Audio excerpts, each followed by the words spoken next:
Amen. The devil would like nothing better than to bring trouble and angst and chaos and confusion and bitterness and hatred and variance into our assembly.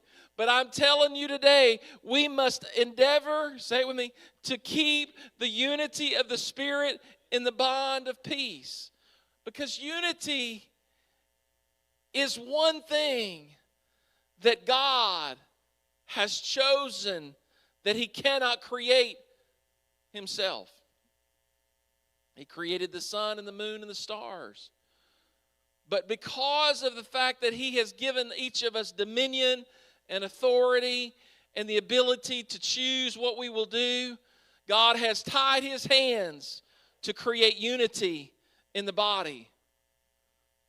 The only way you and I can be in unity is we decide, amen, I love you, brother, even if you're hard-headed.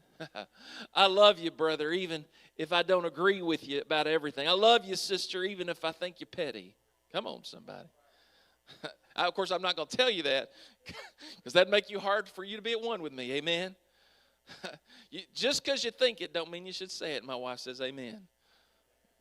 I'm not saying that about her. Hallelujah. Amen. I'm saying that about myself. Hallelujah. Amen.